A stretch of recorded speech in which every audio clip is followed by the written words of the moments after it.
talking about the cruiserweights in this video, and one in particular, which happens to be Ring Magazine and IBF champion Jai Opetaia.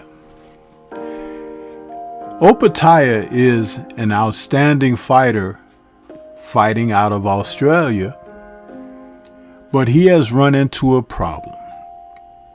As a cruiserweight champion, the foes are not lining up to fight him. There have been champions across the board who have just opted to go a different direction from Opetaia. One of the reasons being because he has shown himself to be not only a durable fighter, but tough as nails and good to boot. So no one really wants to face him. And when you look across the division at who other champions are, they are just not lining up for him. Now, I look at the cruiserweights as such. I rate him number one, but there are other champions such as Badou Jack and Gilberto Ramirez, who has 2 titles out of the 4. Now, the 2 titles that Ramirez has, Opetaia would love to fight for those titles. The WBO, and I believe he may also have the WBA. Badou Jack is a fighter who's carrying the WBC title. They're not anxious to face him. And Ramirez, who recently won his title from Chris Billum Smith back in November of 2024, Billum Smith opted to face Ramirez when he could have faced Opetaia. I believe he turned it down because he wasn't confident. And that's okay that he wasn't confident. Just admit the truth. But it turned out that confidence wasn't his problem. Ability is his problem. You see, when you think about fighters such as Lawrence Okolie, who was right there in the cruiserweight division, he opted to just go ahead and jump on up to heavyweight. And I believe it was Opetaia's fight that changed his mind about where he wanted to compete. Because if you date back to, September of 2023, Jordan Thompson, who is every bit the dimensions of Lawrence Okolie, 6'6", wide body, heavyweight, lean, athletic. Opetaia stopped Thompson in 4 rounds in a brutal knockout performance. But it's been what Opetaia has accrued since then, since the other champion and fighters don't want to face him. This past Sunday, June 8th, fighting out of his home country, he took on Claudio Squeo. Now, Squeo, who hails from Italy, didn't belong in the ring with Opetaia at all. This was more of the same as when he faced Jack Massey in his last fight prior to David Nakia. Now, Nakia just proved to be unseasoned. But it's the 2 fights against Myris Briedis that have us really looking at the pedigree of Opetaia, because Myris Briedis was the one fighter who was ruling the division after Alexander Usyk vacated, and his only loss at that time had been to Alexander Usyk.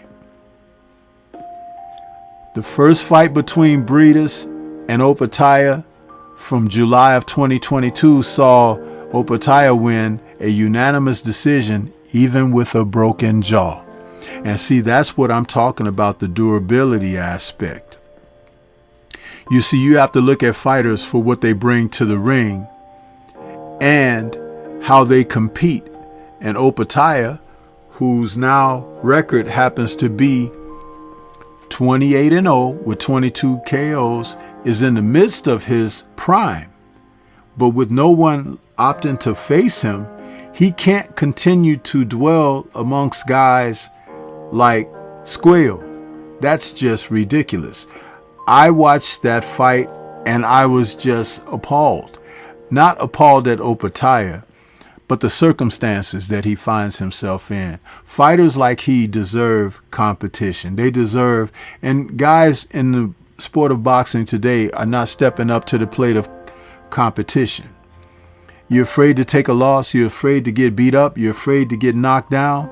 Well, you're beating up on C-list fighters and you're taking the money, but are you afraid of being shown that you're a C-class fighter? Because of the titles. You know, we have so many of them now. There are 4 title belts plus the Ring Magazine Championship. Fighters are just not stepping up to the plate these days. And I would hate to see someone like Opetaia miss out on great opportunities for great matches. He's 29 years of age right now. When Evander Holyfield fought, I think, George Foreman in his first title defense, he was 28.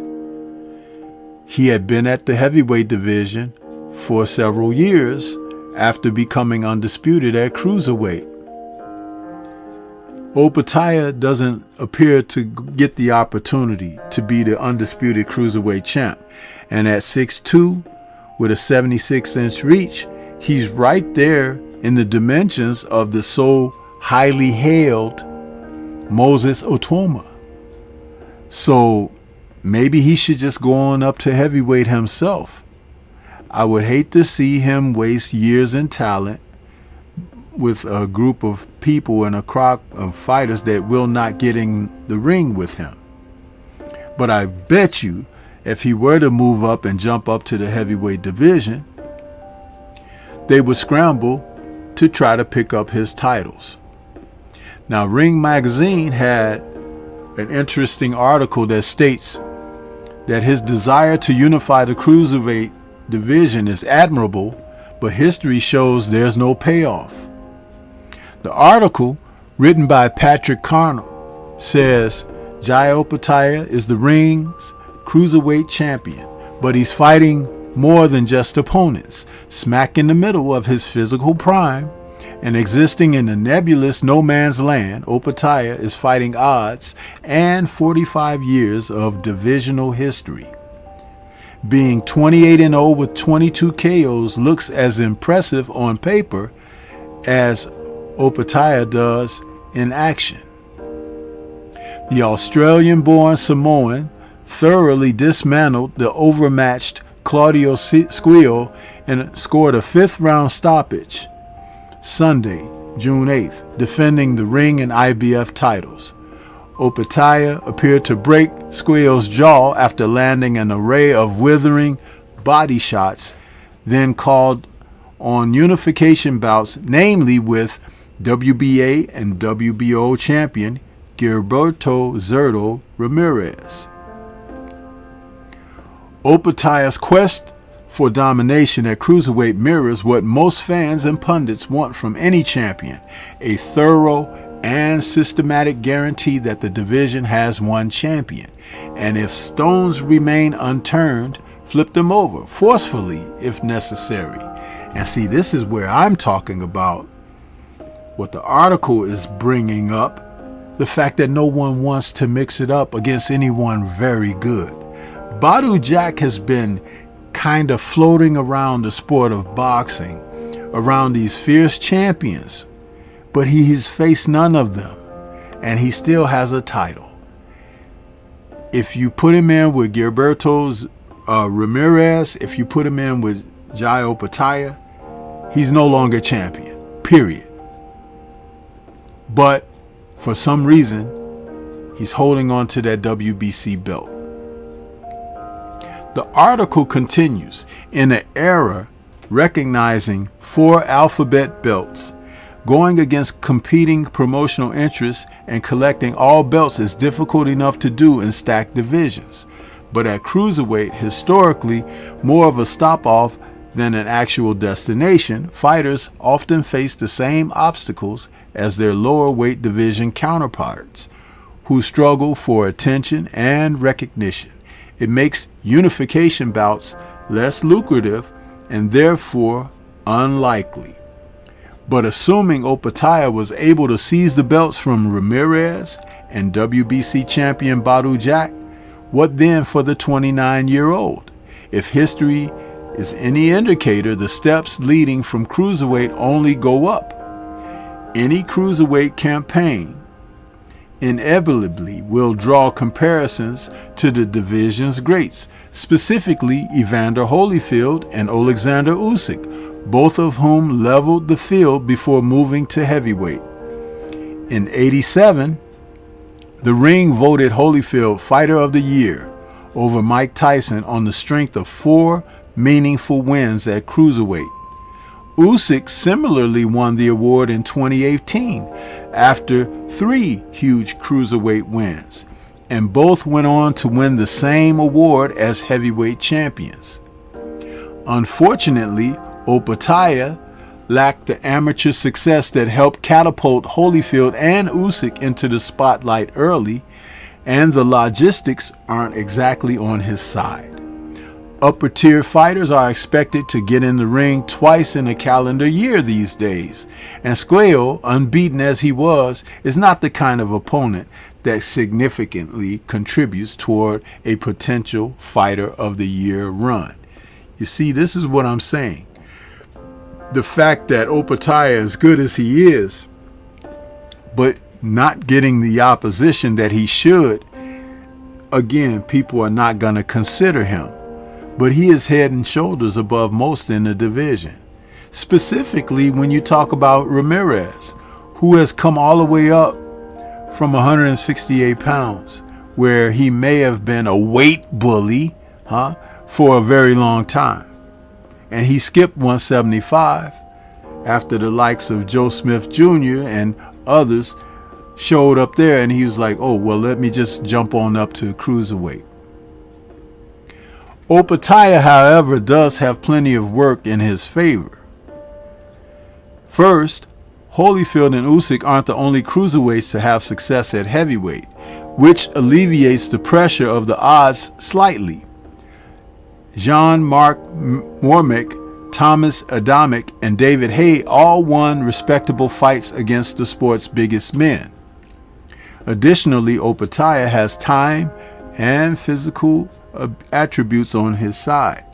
He's the youngest of the cruiserweight champions and has the best combination of size, skill, and power. Opetaia is a better and more explosive puncher than Ramirez and Jack, and while 6'2" may sound too small these days, it's within an inch of Holyfield and Usyk. The issue of time is trickier. At 29 and 10 years into his professional career, Opetaia will feel the aches and struggles of age before long. Other top cruiserweights are tied up, meaning Opetaia will have to remain patient if he's to stay in the division. And staying at cruiserweight means foregoing heavyweight riches and glory. Fan desires and pundit demands are easily overshadowed by fighter necessity. Sweeping through a division like a plague is admirable, but there are bills to pay. Forgive me. Ultimately, the focus of cruiserweight conversation returns to how well they could do either financially or in the ring at heavyweight. For all of their accomplishments at cruiserweight, Holyfield and Usyk were rewarded handsomely for moving up. Holyfield, for instance, made a career high $250,000 in his cruiserweight rematch with Dwight Muhammad Cowie, but met at $35 insane million for Tyson rematch 10 years later. Similarly, Usyk's cruiserweight showdown with Tony Bellew, then called the richest fight in cruiserweight history, netted around $20 million as an event in 2018. 6 years later, Usyk made $100 million in his rematch with Tyson Fury. My goodness, these guys. Woo! Those aren't the kind of numbers Opetaia can ignore forever, especially without the same kind of name heft of Holyfield's cruiserweight run or the benefit of Usyk's tournaments. Collectively, everyone wants Opetaia to unify with Ramirez and or Jack, but there's little actual monetary demand pushing those fights towards negotiations. Opetaia, the ring's cruiserweight champion, must still consolidate power to truly rule in the division. He would be king, but of a wasteland just beyond the borders of boxing's money division. An assault on the cruiserweight division is a worthwhile endeavor, but also a temporary one. Thus, Opetaia's next step should be calculated. Will a stint as undisputed cruiserweight champion be worth the time and trouble, or would the king of the cruiserweight have better leverage for a trip north? Opetaia has what it takes to control his own destiny, whether reigning at cruiserweight or stepping in with heavyweight gains. 4 of his last 6 opponents never experienced professional defeat before Opetaia stopped them, all inside of the distance, and the other 2 were highly ranked. But they were just men. Opetaia has defeated many of those, knocking out most of them. Lurking beyond them is history. The weight of 45 years suggesting Opetaia is more Carlos de Leon or Marvin Camel than Holyfield or Usyk. Opetaia turns 30 later this month, and time runs shorter. Whatever he decides, an uphill battle awaits him. Great article, and again, my commentary on Opetaia remains that he's a fighter that we really have to consider. For everything he accomplished in the ring, there are people out here who just do not understand how this thing works. He deserves the opportunity to be in the ring with the best. And even if that means not unifying at cruiserweight, he can move up to heavyweight and still become a champion there, simply because he has what it takes. He's a winner at the end of the day. And that's what's most important, being a winner. And that's what I feel he is. That's what he knows he is. And it's just time simply for the boxing world to acknowledge what he is. Jai Opetaia is the kind of fighter that we often talk about, that we want to see.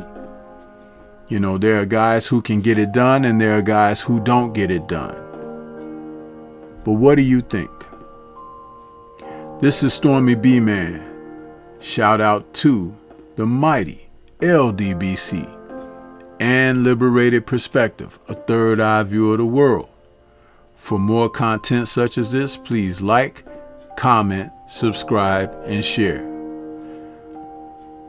Let me know what your thoughts are and what you think his chances are as far as competing at cruiserweight as a undisputed champion and then moving up to the heavyweight division. Let's discuss further. Peace to everyone out there, and everyone please remain safe.